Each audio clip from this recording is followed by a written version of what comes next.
Hello, my name is Brisna. Today I'm going to be discovering the history of Muppet Babies. Yeah, I got it from Amazon, so yeah, it's pretty cute. Even plays a little song that basically is like you push the little hand here and it starts playing music, but I don't want to get copyright issues about it. Anyway, let me test something out real quick. Sit down, come on. Alright, perfect. I call that the static light. Now, if you've seen my previous videos that I have done before, they were basically copyright issues because of like the music, like the scenes that I use, especially like all the stuff that gets copyright issues. And yeah, I'm gonna be using that for this video because I don't want to get copyright issues, and it's gonna be the case. So before I start that, I love the Muppet Babies. So honestly, yeah, it's about like they travel like in their imagination, like all the things about it. And I am going to be talking about where they originated from their debut show, when TV productions, whatever.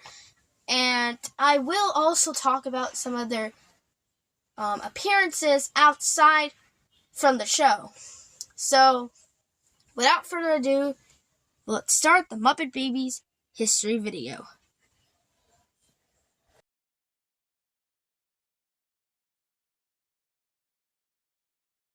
The Muppets Take Manhattan premiered on July 13, 1984, and started off strong. Okay, not really strong. I'm just saying that it still did good. But some people say that the story is not completely original, but it still does Muppet fun. And it also did really well domestically by earning $25.5 million worldwide. Well, even though this was the third Muppet movie, it marked the first for many things. It was the first time that Frank Oz would be a solo director. It was the first time that Jim felt comfortable giving the Muppets to take control of them. And it was the first time that Kermit and Piggy's relationship would be taken up to the next level by a ring. What's good is that the team didn't have trouble finding new adventures with the Muppets. Their home in Manhattan is what brought the Muppets to put together a Broadway show, and that is exactly what they did. And with Kermit and the gang in New York City, nothing can go wrong because they are right where they belong.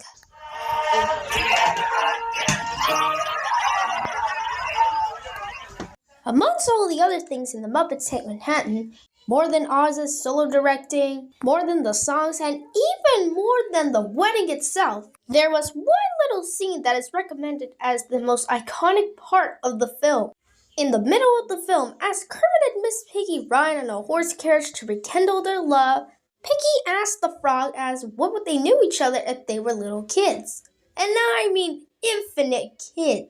Thus starting a dream sequence with all the Muppets now as children while singing the song I'm Gonna Always Love You. It was considered one of the most challenging things that they had to do, especially to film it in a way that the camera doesn't show the performer's arms, and believingly controlling the younger characters with stubby little arms. But while Jim and Oz were recording the lines of little did they know that they were developing a new sign for the Muppets, where they would now start a new era. An era where they take now those new forms and enter the world of animation to make people's dreams come true.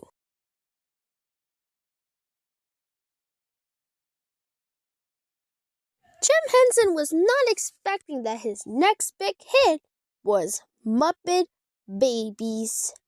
In the series, the Muppets are now babies in a nursery, supervised by a nanny named, Nanny.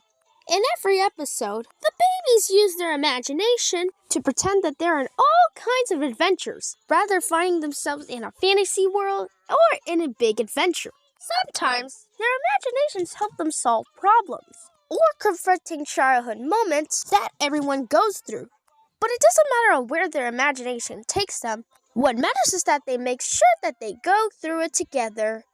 After the release of The Dark Crystal, Jim Henson's company was entering a new phase where they were becoming their own independent studio. When Laura Rue Branch sold his company, Jim immediately went off to buy the right to all of his works that he did with Gray, including The Muppet Show, the first two Muppet movies, The Muppet Specials, The Dark Crystal, and even The Muppets, for a total of $21.5 million, with $15 million was for The Dark Crystal alone. It was a big price to pay, but it was more than worth it than the long run, complete control of his creations and how they are presented to the world. He always wanted to make sure that there was a certain standard that was met before the Muppets would present themselves on it, and that was especially the case with their early merchandising, where Jim was involved with carefully inspecting each one before they would get his approval. But however, by the time that Jim became much busier with all his movies and TV shows during the 1980s, it became less strict and had more merch with the Muppets' faces on them, since they helped generate a lot of profit to fund more of Jim's ambitious projects. When marketers first heard that Jim was introducing baby version of his characters, they immediately jumped to the opportunity to make Muppet baby products for young families that flew off the shelves months before the Muppets Take Manhattan was released. But amongst all those products, there was one proposal that Henson received that took him off guard: to turn the Muppet Babies into a Saturday morning cartoon. And it came from the most unexpected team.